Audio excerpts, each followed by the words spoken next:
Ouça a partir de agora o programa Acorda Bênção, com o pastor Amaro Correia. Ouça agora a voz do divino. Para esse tremendo capítulo 16 de Mateus.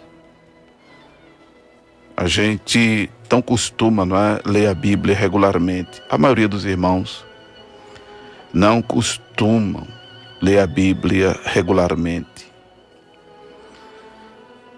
E eu estava pensando na motivação existencial do Acorda Bênção, está no ar. Quando estava relendo esse capítulo, meditando e pensando na necessidade de, por exemplo, pontuar algumas coisas desse capítulo e pedindo a Deus muita revelação, pedindo a Deus inspiração divina, porque lendo comentários, rodapés de Bíblia, você não vê muita coisa que o espírito da gente fica assim faminto e sedento de saber, de conhecer, não é? E aí, pensando nessas coisas, inclusive sobre a motivação existencial do Acorda Bênção, não há, chego a uma conclusão que o Acorda Bênção, ele tem esse propósito exatamente de evangelizar, não é? De reeducar as pessoas bíblica e teologicamente. E a gente já viu na abordagem do capítulo 16 de Mateus, do capítulo 15 de Mateus, que isso é imprescindível, é importante demais. E quando a gente lê esse capítulo 16 de Mateus, a gente percebe que isso que o Acorda Bênção tem se proposto é muito importante. Muito importante. Louvado seja Deus. Principalmente quando a gente chega ao versículo 6, quando Jesus diz: adverti e acautelai-vos do fermento dos fariseus e saduceus. O fermento dos fariseus e saduceus, Jesus explica no versículo de número... Aliás, o autor, né, Mateus, explica no versículo 12 que os discípulos entenderam que não estava falando do fermento do pão, mas da doutrina dos fariseus.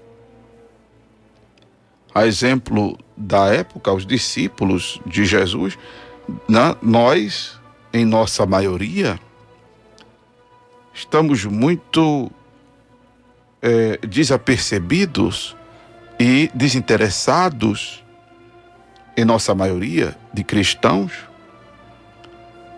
quanto a essa questão de princípios, de verdades e de valores bíblicos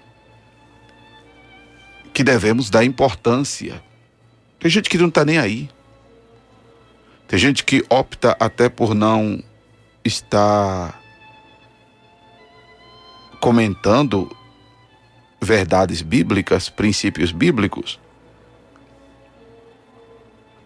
pelo direito que cada um tem de, obviamente, crer no que acha que deve crer, pela famosa liberdade de expressão, ou pela uma expressão muito usada hoje em dia, que é o comportamento politicamente correto. E algumas pessoas optam por não entrarem nessa linha. Eu não estou falando aqui de discussão religiosa, que isso não leva a nada.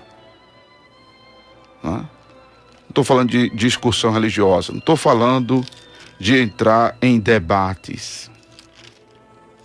Isso é perda de tempo, realmente, como Paulo fala a Timóteo, que não entrasse por esse caminho, não é? Que não entrasse por esse caminho. isso realmente não leva a nada. Mas precisamos ter em mente, 2 de Timóteo, capítulo 2, versículo 23. Rejeite as questões loucas e sem instrução, sabendo que produzem contendas. E ao servo do Senhor não convém contender, mas sim ser manso para com todos, apto para ensinar, sofredor, instruindo com mansidão os que resistem a ver-se, porventura Deus lhe dará arrependimento para conhecerem a verdade e tornarem a despertar e desprender-se dos laços do diabo, cuja vontade estão presos. O cristão deve, por exemplo, atentar para isto aqui, não é? Louvado seja Deus, para a instrução com mansidão. Louvado seja o nome do Senhor, para despertar os que estão presos pelos laços do diabo. Mas para isso é necessário que nós primeiro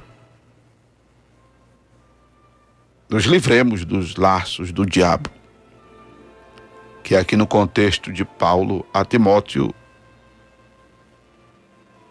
refere-se ao mesmo teor do capítulo 16 de Mateus, versículo 12, a doutrina ou as doutrinas falsas. Na época, Jesus referia-se aos fariseus e saduceus, não é?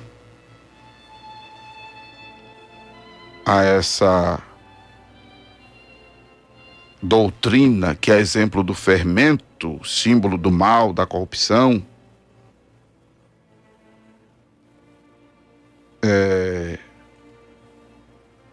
influencia as pessoas a crerem em coisas erradas. A única situação que a gente viu de um exemplo positivo do fermento foi na parábola que Jesus faz concernente ao reino dos céus, né? A expansão, a imensidão do reino dos céus, em Mateus capítulo 13, versículo de número 33. Fora esse versículo e essa referência,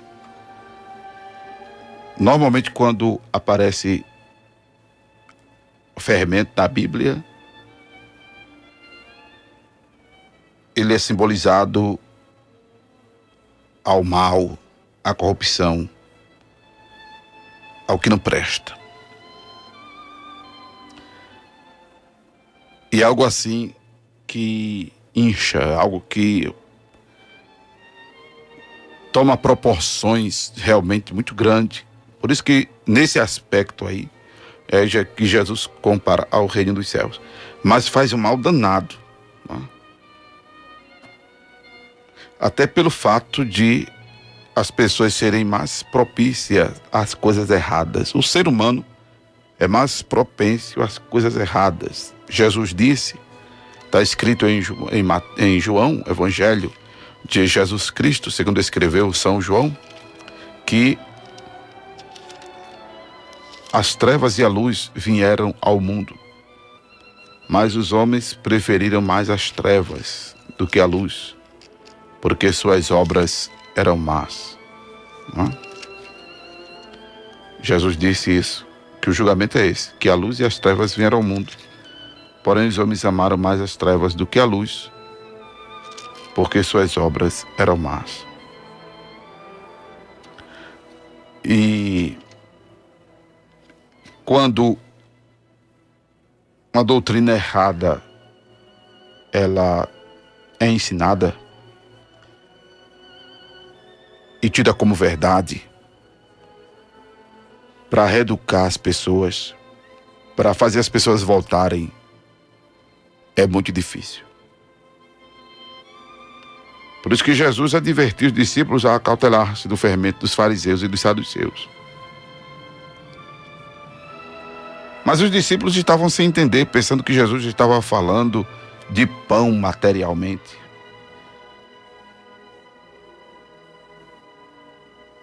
Porque eles não estavam levando pão em suas andanças.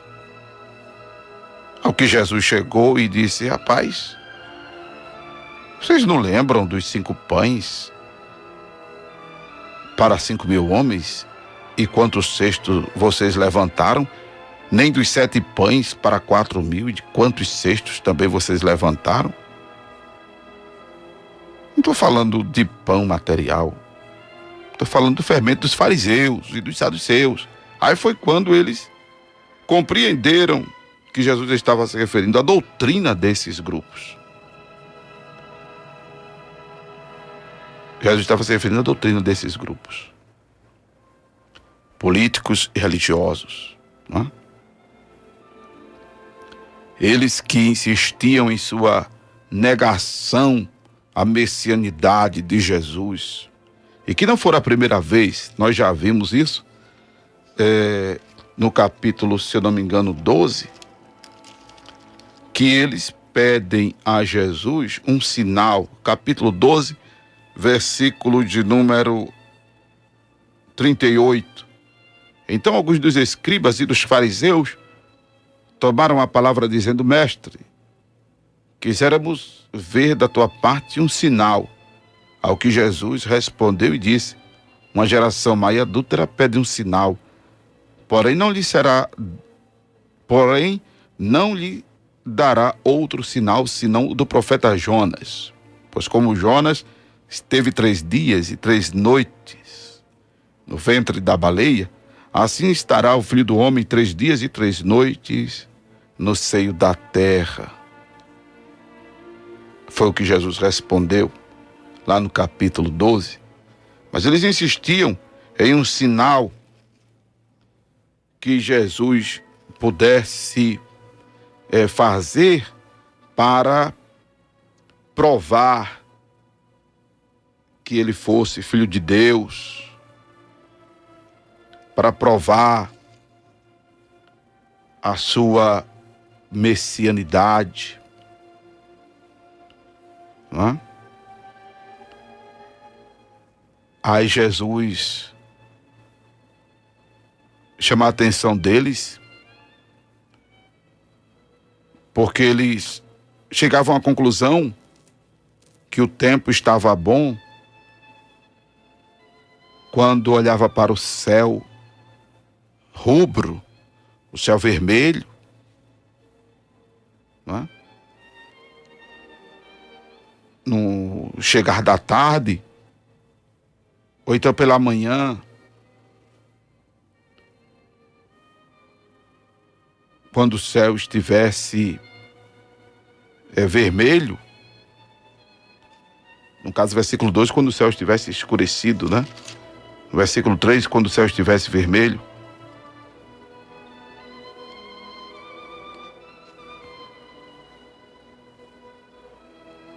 E aí, eles sabiam a diferença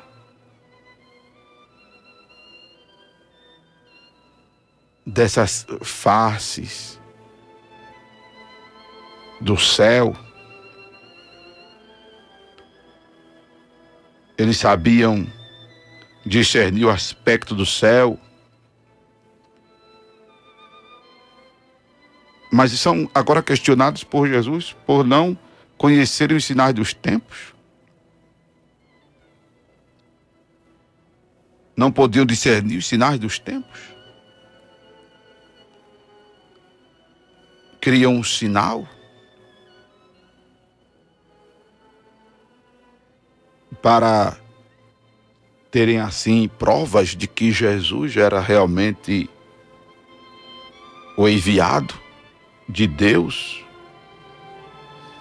Aí Jesus disse: olha, Jesus responde a mesma resposta que deu lá em Mateus 12. Uma geração má e adúltera pede um sinal, e nenhum sinal lhe será dado, senão o sinal do profeta Jonas. Qual foi o sinal do profeta Jonas? O fato de, como Jesus disse lá em Mateus 12, que a gente acabou de ler, Jonas ter passado 3 dias e 3 noites no ventre do grande peixe, o que o escritor aqui, Mateus, em algumas versões, diz logo a baleia. Não é? E Jonas, que já estava ali quase que morto, porque ele estava no intestino do grande peixe. E aí Jesus faz comparação a essa situação de Jonas ao fato de ele morrer e ressuscitar ao 3º dia.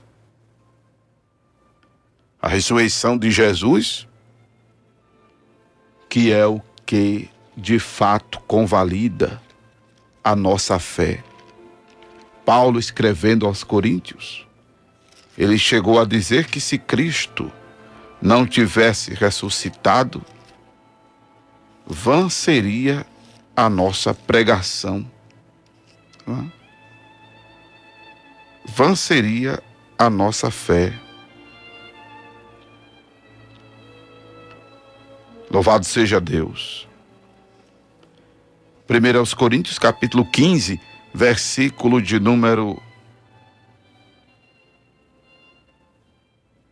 17. E se Cristo não ressuscitou, é vã a nossa fé, e ainda permaneceis nos vossos pecados.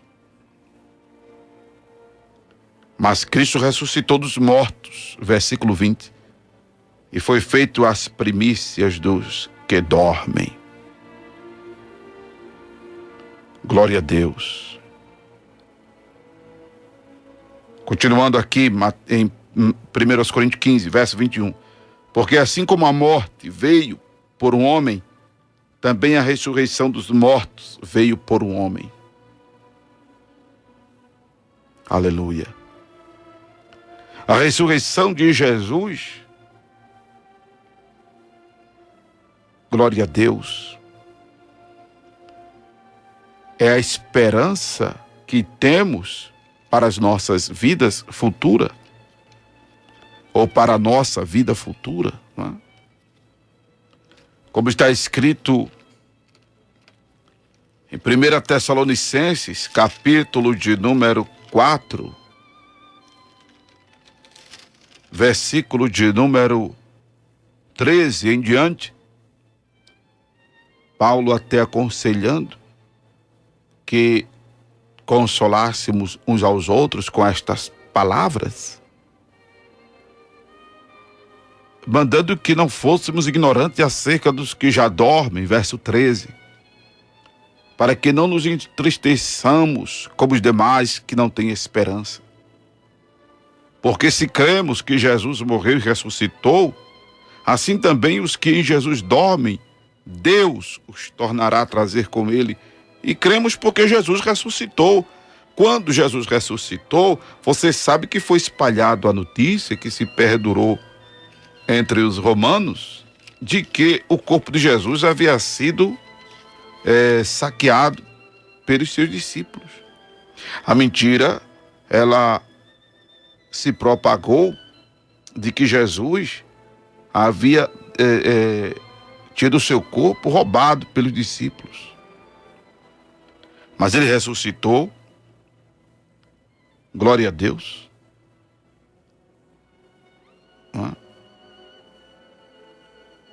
A mentira dos judeus, Mateus capítulo 28, verso 11. E quando iam, eis que alguns da guarda, chegando à cidade, anunciaram aos príncipes dos sacerdotes todas as coisas que haviam acontecido. E congregados ele com os anciãos, e tomando conselho entre si, disseram entre si, deram muito dinheiro aos soldados, ordenando: dizei, vieram à noite os seus discípulos, e dormindo nós o furtaram. E se isso chegar a ser ouvido pelo governador, nós o persuadiremos e vos poremos em segurança. E eles, recebendo o dinheiro, fizeram como estavam instruídos. E foi divulgado esse dito entre os judeus até o dia de hoje. Entre os judeus. Falei de Romanos, mas foi entre os judeus. Mateus capítulo 28, versículo 11 ao versículo 15.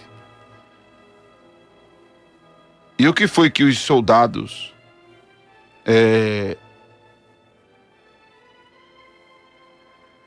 diz aqui a palavra, os príncipes dos sacerdotes, né? Os guardas chegaram à cidade e anunciaram aos príncipes dos sacerdotes as coisas que haviam acontecido. O que foi que havia acontecido? Aconteceu, aleluia, aconteceu que 3 dias depois da morte, louvado seja o nome do Senhor, o fim do sábado, quando já despontava o primeiro dia da semana, Maria Madalena e outras Marias foram ver o sepulcro, e eis que houvera um grande terremoto, porque um anjo do Senhor, descendo do céu, chegou, removeu a pedra e sentou-se sobre ela. E o seu aspecto era como um relâmpago, e a sua veste branca como a neve.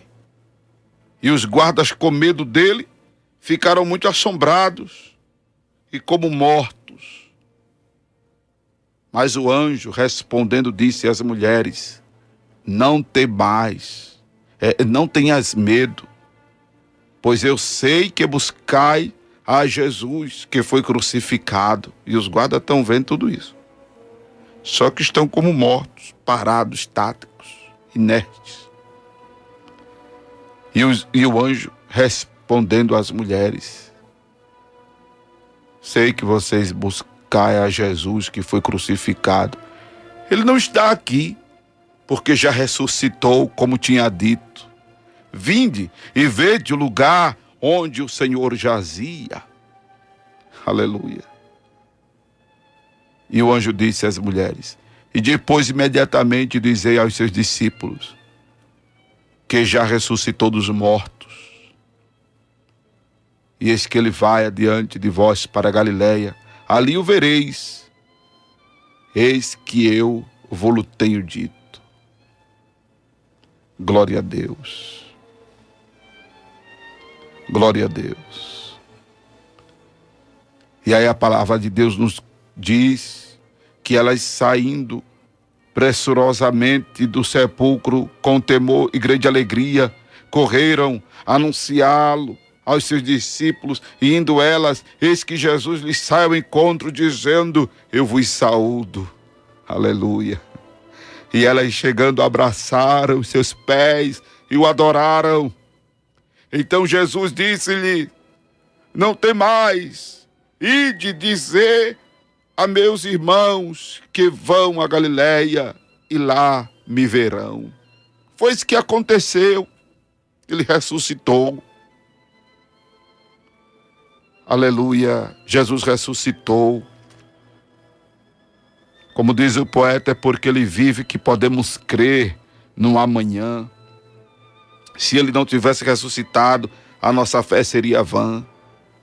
E nós permaneceríamos em nossos pecados. Mas ele ressuscitou. E como ele ressuscitou, glória a Deus, aqueles que morrerem fazendo a vontade dele, procurando pôr em prática, adequar suas vidas ao que ele ensinou, ressuscitarão. Como está escrito em Tessalonicenses capítulo 4, que lemos. Louvado seja Deus. Como está escrito, aleluia, em 1 Coríntios capítulo 15, ainda versículo de número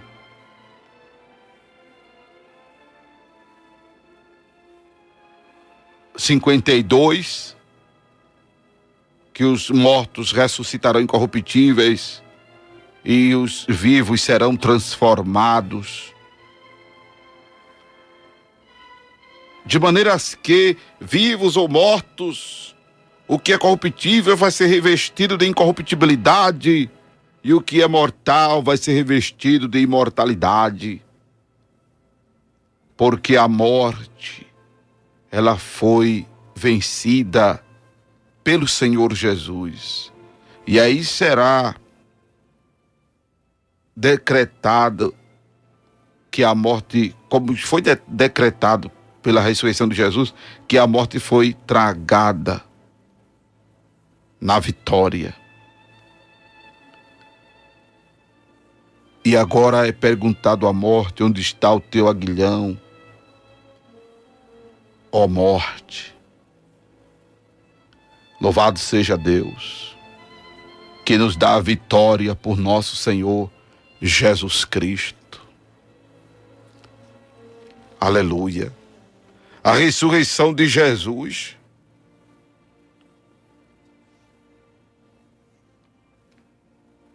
seria o sinal, o único sinal, como o Senhor Jesus fala aqui, dado a esta geração. Se bem que Jesus, ele já tinha feito milagres e maravilhas, não é? Jesus já tinha operado entre eles, mas havia um desapercebimento que a gente já viu aqui dos discípulos. Imagine dessa turma que não estava acompanhando Jesus, né? Na verdade, pelo que ele significava, porque para eles Jesus dava a entender o que ele realmente era, o Messias, mas havia uma negação por parte de escribas, de fariseus, de saduceus, aliás, de fariseus. E por outro lado havia uma certa insegurança por parte de alguns discípulos. A prova disso é que Jesus, quando chega a Cesareia de Filipe, ele interroga os discípulos: que dizem os homens ser o filho do homem? Os discípulos dizem, uns dizem que João Batista. A gente viu que Herodes, não é? Lá no capítulo 14, disse que Jesus era Elias. Disse que João Batista era Elias. E depois que Jesus era João Batista. Outros diziam que ele era Jeremias. Outros diziam que ele era um dos profetas. Aí Jesus pergunta a eles: e vós, quem dizeis que eu sou? É quando Pedro responde e diz: tu és o Cristo, filho do Deus vivo. Ao que Jesus responde que não foi carne e sangue que ele revelou, mas o Pai que está nos céus.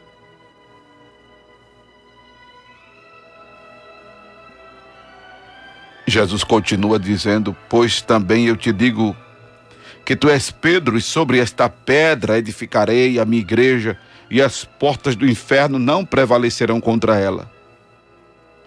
Eu gosto de explicar sempre isso aqui da seguinte maneira. Primeiro, há um erro de interpretação por parte de alguns sistemas de crença, pelo fato de atribuírem o papado a Pedro. Mas a gente sabe que Pedro, ele não tinha a liderança da igreja em Jerusalém. A liderança da igreja em Jerusalém, ela era de capítulo 15 ou 14 de Atos dos Apóstolos. Veja aí comigo. Capítulo... Deixa eu conferir aqui. Capítulo 15 de Atos dos Apóstolos. Quem tinha o primado da igreja de Jerusalém era Tiago. Era Tiago. A gente já viu, por exemplo, também, que pela tradição de hoje, o fato do celibatário ser defendido por esse sistema de crença faz com que haja um outro probleminha histórico na interpretação desse texto. Porque Pedro, por exemplo, ele tinha uma sogra. Capítulo 8 de Mateus, versículo 14 em diante. Então Pedro era casado. Mas um outro entendimento que se faz necessário ter é que Jesus não estava dando à pessoa de Pedro esse legado. Jesus estava se referindo à estrutura humana que era Pedro, da qual é constituída a igreja. A igreja somos nós. 1 Coríntios capítulo 12 nos ensina isso, que a igreja somos nós. E a igreja não poderia estar edificada sobre Pedro. Até porque Pedro morreu e não ressuscitou. Pedro está esperando, a exemplo de Maria, de João, de Paulo, de Mateus, de Abraão, de Isaac, de Jacó. Pedro está esperando a trombeta tocar para ressuscitar. Pedro está morto. Igual ao crente que morreu mais recente. Pedro está esperando a trombeta tocar para ressuscitar. A igreja não poderia estar edificada sobre Pedro, porque Pedro iria morrer um dia. E morrendo, ele não poderia fazer mais nada por ninguém. Ele não poderia defender ninguém, como puxou a espada da bainha do soldado e meteu-lhe na orelha. E arrancou a orelha do cara. Em defesa, em uma suposta defesa ao Senhor Jesus. Ao Senhor Jesus que depois ele mesmo nega. Mas que depois ele volta a falar de Jesus com muita excelência, não é? Louvado seja Deus, porque foi cheio do Espírito Santo e se resolveu com Deus. A gente não vê um pedido aberto de perdão de Pedro depois de ter negado Jesus, mas ele se resolveu com Deus.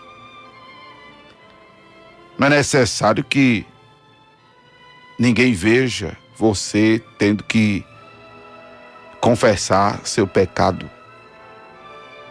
Você precisa se resolver com Deus, independente de que alguém veja ou ouça você confessar o seu pecado a Deus. Você se resolve com Deus, mudando de comportamento, mudando de atitude, mudando de vida, mudando de princípios, mudando de valores. Sua vida não interessa mais a ninguém, sua vida só interessa mesmo a Deus, com quem você deve se resolver. Não é? A igreja, ela tem essa proteção divina ao ponto de as portas do inferno não prevalecerem contra ela, porque ela está edificada sobre a pessoa bendita de Jesus. Glória a Deus. Sobre o fato de reconhecer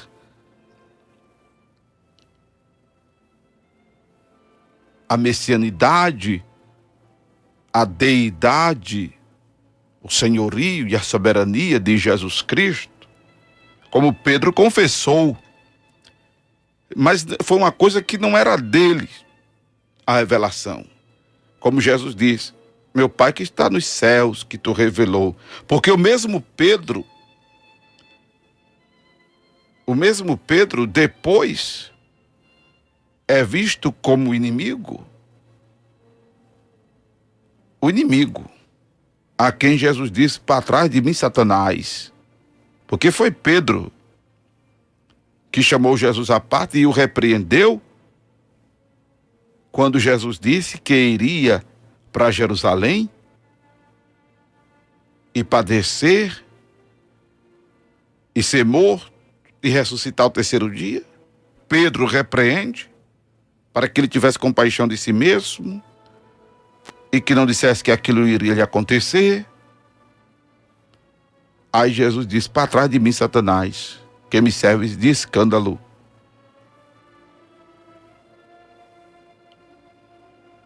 Porque não compreende as coisas que são de Deus, mas só as que são dos homens. Louvado seja o nome do Senhor Jesus. Então a igreja não está edificada sobre a pessoa de Pedro.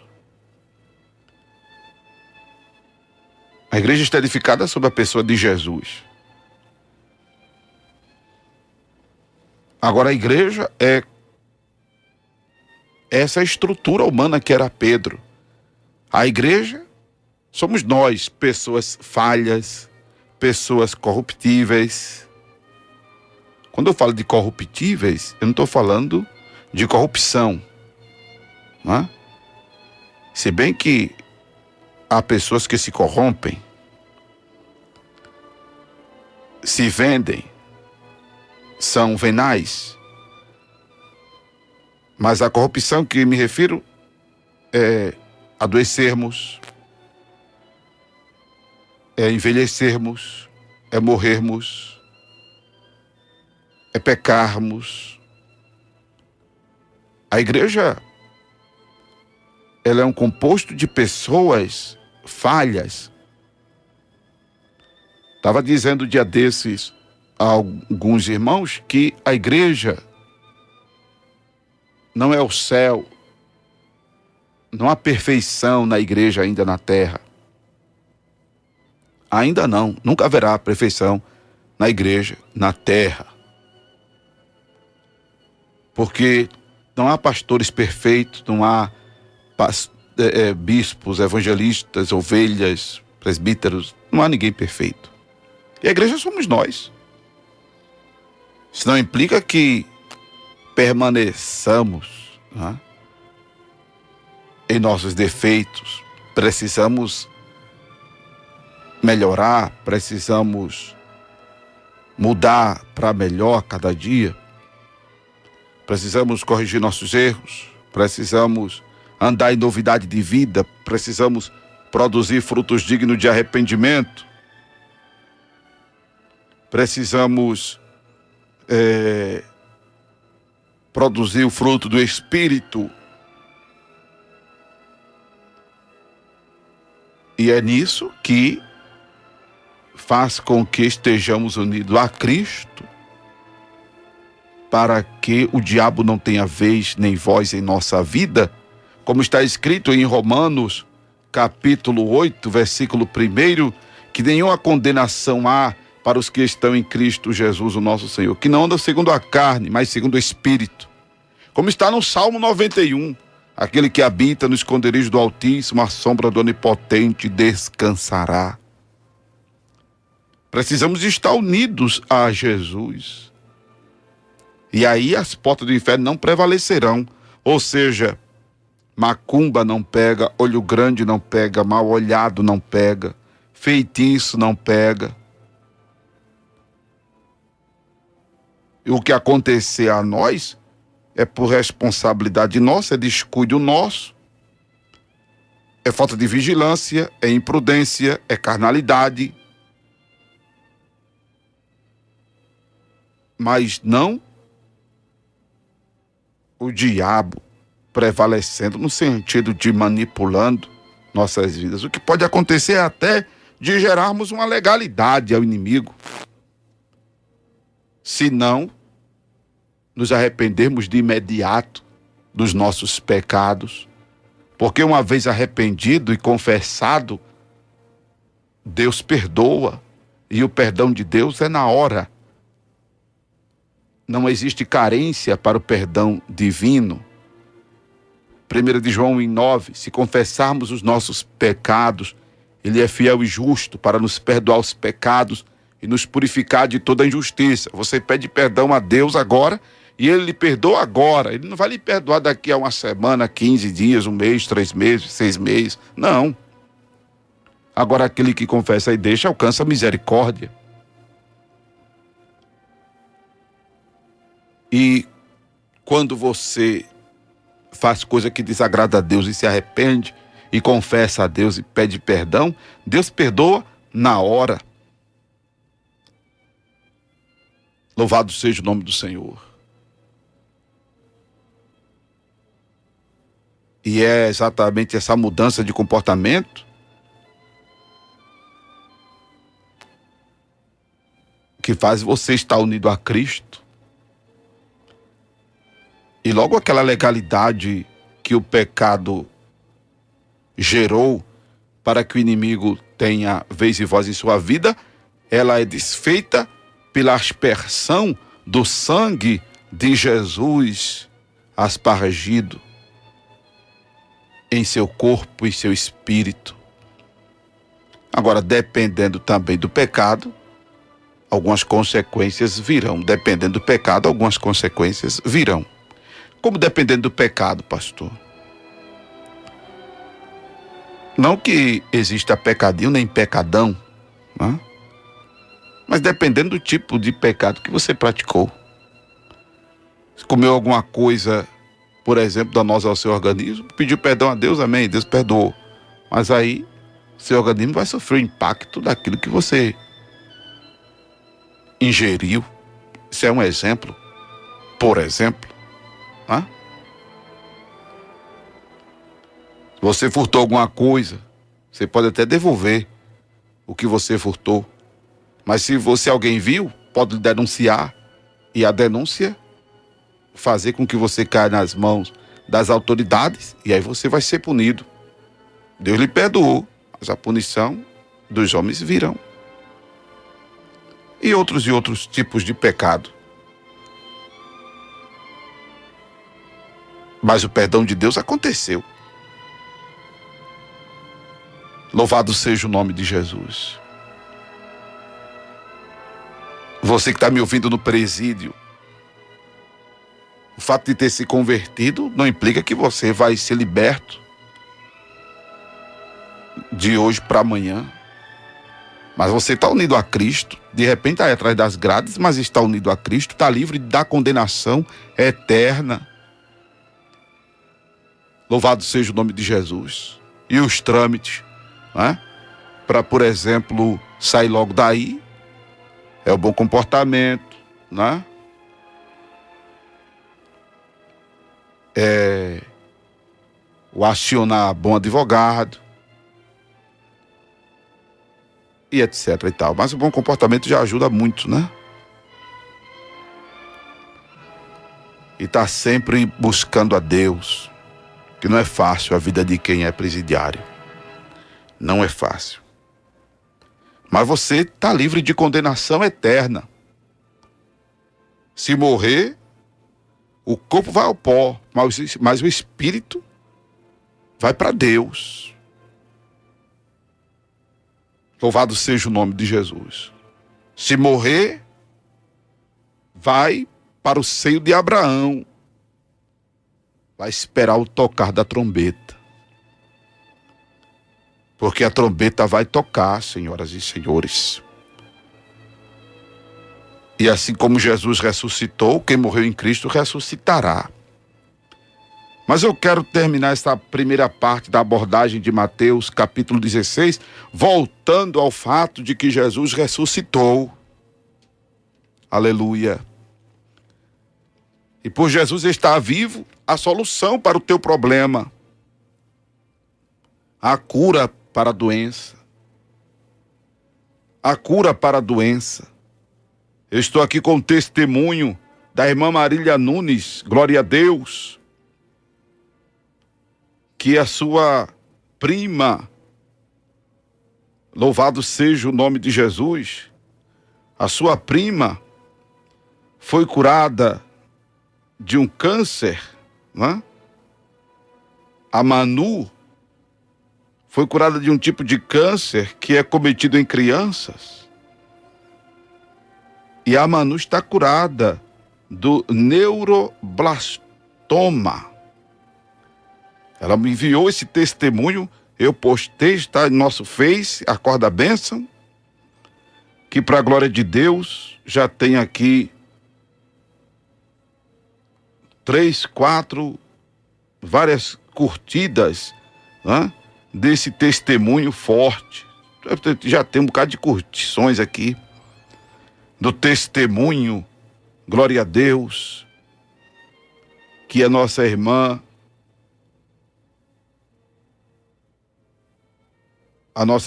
Marília me enviou. Eu postei o que tem já de curtições, o que tem de comentário, graças a Deus, para a honra e glória do nome de Jesus.